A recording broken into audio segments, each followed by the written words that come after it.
ముందుగా వివిధ దినపత్రికలు వచ్చినటువంటి హెడ్లైన్స్ ఒకసారి చూద్దాం. ఆంధ్రజ్యోతి చూద్దాం. టీఎస్ పీఎం కిసాన్ ఇక 10,000 ఏడాదికి ఇస్తున్న 6,000ను పెంచిన కేంద్రం. 4న రాష్ట్ర మంత్రివర్గ సమావేశం. రేషన్ కార్డుల జారీ, రైతు భరోసా తదితర కీలక అంశాలపై చర్చ. బీసీ కమిషన్ నివేదిక, ఎస్సీ వర్గీకరణ, యాదగిరిగుట్ట ఆలయ బోర్డుపైన. ఇక సినిమా సిటీకి 2,000 ఇవ్వండి, 2,000 ఎకరాలు ఇవ్వండి, పారదర్శకతకు అలైన్మెంట్ టికెట్ అమలు చేయాలి, అటవీ ప్రాంతాల్లో షూటింగ్ ఛార్జీలను తగ్గించాలి.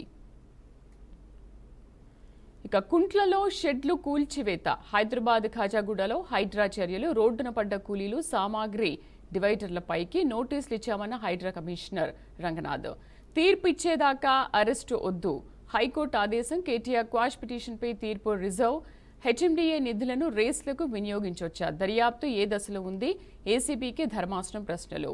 ఇక ప్రతి రైతుకు భరోసా, సాగు చేసే అందరికీ ఇవ్వాలనేది నా అభిప్రాయం.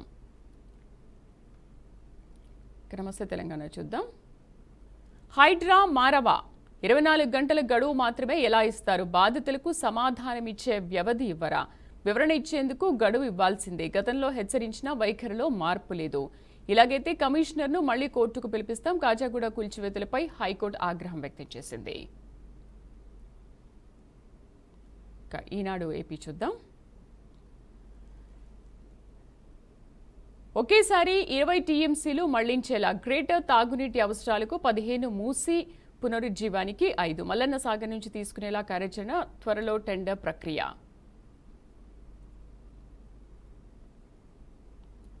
జూనియర్ లెక్చరర్లు వస్తున్నారు, 1239 మందితో జాబితా అందజేసిన టీజీపీఎస్సీ. సో ఇదంతా కూడా ఈనాడు తెలంగాణ చూస్తున్నాం. తుది తీర్పు వచ్చే వరకు కేటీఆర్ను అరెస్ట్ చేయదు, ఫార్ములా ఈ కేసులో మధ్యంతర ఉత్తర్వులను పొడిగించిన హైకోర్టు. ఆంధ్రజ్యోతి ఏపీ చూద్దాం.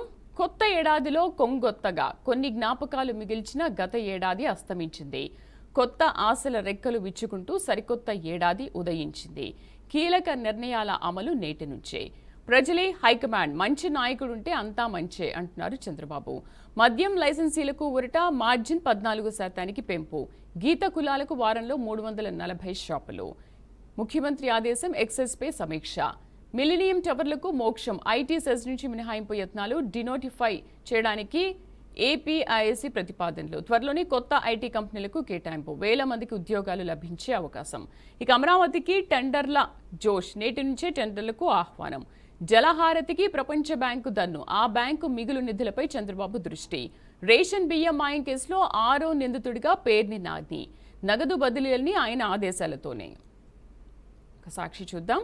బాబు నూతన సంవత్సర కానుక 1.19 లక్షల కోట్ల అప్పు, 7 నెలల్లోనే జనంపై భారీ భారం, ఇంత అప్పు చేసినా సూపర్ 6లో ఒక్కటి అమలు చేయలేదు, పీజీ వైద్య విద్య మళ్లీ భారం, గోదావరి జలాలతో తెలుగు తల్లికి జలహారతి, ప్రైవేటీకరణ మళ్లీ మొదలు, ప్రైవేటు జపం ప్రారంభించిన చంద్రబాబు. 2030 నాటికి రైల్వేకు కవచ్ రక్షణ, 9,000 కిలోమీటర్ల మేర 10,000 రైళ్లలో ఏర్పాటు, 7 రకాల ప్రమాదాల నుంచి రక్షణ, ఏపీలో ఇప్పటికే 120 కిలోమీటర్ల మేర కవచ్చు. ఇది వివిధ దినపత్రికలు వచ్చినటువంటి ప్రధాన అంశాలు. వివిధ అంశాలపైన మనం డిస్కస్ చేద్దాం. డిబేట్లో పార్టిసిపేట్ చేస్తున్నారు మనతో పాటు పొలిటికల్ అనలిస్ట్ పాపారావు గారు. Sir good morning sir. నమస్తే అండి. సార్ మీకు ముందుగా happy new year sir. Thank you అండి. Wish you the same and ప్రేక్షకులు కూడా హ్యాపీ న్యూ ఇయర్ అండి. Thank you sir.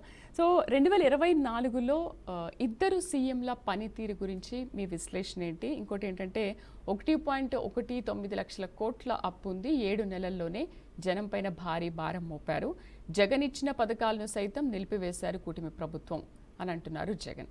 సో పనితీరు గురించి ఏమంటారు ఇద్దరు సీఎంల పనితీరు 2024లో? చంద్రబాబుదైతే ఇమీడియట్ గా పెద్దగా కామెంట్ చేసేది లేదు. ప్రభుత్వం కొంచెం 6 నెలల క్రితం వచ్చింది అధికారంలోకి. ఎందుకంటే తెలంగాణ తర్వాత కొంతకాలానికి పార్లమెంట్ ఎన్నికలతో పాటు ఏపీ ఎన్నికలు జరిగినాయి కాబట్టి అది జూన్ నుంచి సుమారుగా ఏప్రిల్, మే, జూన్ 4th అనుకుంటా రిజల్ట్స్ వచ్చినాయి కాబట్టి సరే అప్పుడే కామెంట్ చేయడం కూడా 100 రోజులు అయిపోయినాయి.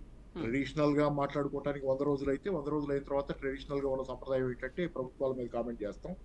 సరే ఈసారి కొంచెం టైం ఇచ్చామనుకున్నా కొంత ఆగితేనే మంచిది. కాకపోతే తెలంగాణలో మాత్రం ప్రభుత్వం వైఫల్యం చెందింది అనేది ఆరోపణలు ఉన్నాయి, బలంగానే ఉన్నాయి. ప్రజల్లో కూడా బాగా సింక్ అయినాయి. ప్రజలు కూడా చాలా తీవ్రంగానే వ్యతిరేకిస్తున్నారు తెలంగాణ ప్రభుత్వాన్ని. తొందరపడి ఓటేసాం కాంగ్రెస్ ప్రభుత్వానికి అనే ఫీలింగ్ కూడా చాలా మందికి వచ్చింది. ఉమ్, రెండో పక్కన ఏంటంటే ఇప్పుడు ఏపీ తెలంగాణ ప్రభుత్వాల మధ్య సారూప్యతలు, ఇద్దరు ముఖ్యమంత్రులు ఎలా ఉన్నారనే దగ్గరికి వస్తే చాలా ఆరోపణలలో చాలా సారూప్యత ఉంది, పనితీరులో కూడా కొంత చాలా వరకు సారూప్యత వెనకబడి ఉంది. ఉన్నారు. ఆరోపణలో సారూప్యత చూస్తే రెండు ప్రభుత్వాలకి మధ్య అక్కడ ఆ సూపర్ 6 అన్నారు, ఇక్కడ 6 గ్యారంటీలు అన్నారు. ఉమ్, సేమ్ ఉమ్, సేమ్ ఇక్కడ 6 గ్యారంటీల్లో ఉచిత బస్సు ప్రయాణం, అక్కడ కూడా ఉచిత బస్సు ప్రయాణం ఇక్కడ మొదలైంది. ఉచిత బస్సు ఒకటే పక్కాగా అమలు జరుపుతున్న పథకం ఏంటంటే ఉచిత బస్సు ప్రయాణం మాత్రమే తెలంగాణలో అనేది ఎవరైనా చెప్పగలిగింది. అవును. దాటి చాలా వివాదాలు ఉన్నాయి. ఏ పథకం సరిగ్గా అమలు కావట్లేదనేది, అసలు మొదలే కాలేదు కొన్ని పథకాలు, రైతు భరోసా లాంటి, మహాలక్ష్మి 2,500 రూపాయలు గృహిణికి ఇచ్చే, ఇట్లా చాలా ఇంకా ఆరంభమే కాలేదనేది ఇక్కడ ఆరోపణలు. అలాగే ఆంధ్రప్రదేశ్ లో కూడా సూపర్ 6 లో ఉచిత బస్సు ప్రయాణానికి ఇప్పుడు శ్రీకారం చుట్టారు. ఉగాది నుంచి ఉగాది ఇస్తామని. నుంచి దానికి ముందు మీకు పెన్షన్ ని, అది ఒకటి కొంచెం ప్లస్ పాయింట్ ఏపీలో. ఉమ్, పెన్షన్ 2,000 నుంచి 4,000 చేశారు. అది అమలు అవుతుంది. అది మొన్న చంద్రబాబు గారు కూడా సరిగ్గా సమయానికి అమలు కావాలనేది ఒక రోజు ముందే ఆయన వెళ్లే పర్యటనకు వెళ్లే ప్రాంతంలో ఎక్కడో పెన్షన్లు ఇవ్వటం జరిగింది ఒక రోజు ముందే. ఉమ్, సో ఓవరాల్ గా పెన్షన్లు ఇస్తున్నారు, కానీ చాలా వరకు సూపర్ 6 లో చాలా అమలు కావట్లేదు. పాత అమలైన పథకాలు కూడా గతంలో ఏదైతే రైతులకు ఇచ్చే ఇన్పుట్ సబ్సిడీ లాంటి ఏపీలో కూడా ఉన్నాయో అవి ఈ రోజు సరిగ్గా లేవనేది ఒక బాగా గట్టి ఆరోపణలే ఉన్నాయి ఏపీ గవర్నమెంట్ మీద కూడా. అంటే అదొకటి. ఇది అంటే సూపర్ 6 సరిగ్గా ఓవరాల్ గా కంపేర్ టు 6 గ్యారంటీలు బెటర్, కానీ సూపర్ 6 అమలు కావట్లేదనేది ఒకటి చంద్రబాబు మీద. అలాగే ఇక్కడ 6 గ్యారంటీలు అమలు కావట్లేదనేది రేవంత్ రెడ్డి మీద ప్రజల్లో ఉన్నటువంటి తీవ్రమైనటువంటి వ్యతిరేకత. రెండో పక్కన అప్పుల విషయానికి వస్తే ఈ ఇద్దరు, అటు రేవంత్ రెడ్డి ఇటు చంద్రబాబు ఇద్దరు కూడా అంతకు ముందు ఉన్న ప్రభుత్వాల మీద, అంటే ఇక్కడ కేసీఆర్ గారి మీద కానీ అక్కడ జగన్ మీద కానీ చేసిన ఆరోపణ ఏంటంటే ప్రభుత్వాలు విపరీతంగా అప్పులు చేసేసి దీనివల్ల రాష్ట్రాలు మునిగిపోతున్నాయి, ప్రజల మీద చాలా పెద్ద ఎత్తున భారం పడుతుందని చెప్పి లెక్కలేదో రకరకాలుగా చెప్పారు. ఆంధ్రప్రదేశ్ లో అయితే ఇది శ్రీలంక కాబోతుంది, ఆంధ్రప్రదేశ్ రాష్ట్రం చేస్తున్నాడు జగన్ అన్నారు.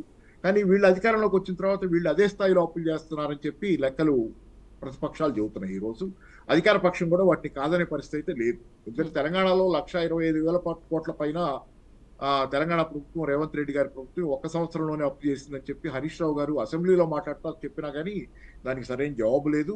రెండో పక్కన ఆంధ్రప్రదేశ్ లో కూడా ఇప్పటికి భారీగా అప్పులు చేస్తున్నారు, ప్రభుత్వం భారీగా అప్పులు చేస్తుంది అనేది వీళ్ళు మమ్మల్ని నిందించారు ఆ రోజు, మేము అప్పులు చేసామని చెప్పి. కానీ వీళ్ళు అంతకంటే ఎక్కువ అప్పులు చేస్తున్నారు అనేది. కాబట్టి ఏంటంటే రెండు ప్రభుత్వాల పనితీరు అసంతృప్తికరంగానే ఉంది. ఎందుకంటే వాళ్ళ మాటలు వాళ్ళ చేతలకు మధ్య ఎన్నికల ముందు మాటలు ఒకలాగా ఉన్నాయి, ఎన్నికల తర్వాత చేతలు ఒకలాగా ఉన్నాయి అనేది కనపడుతున్నటువంటి విషయం.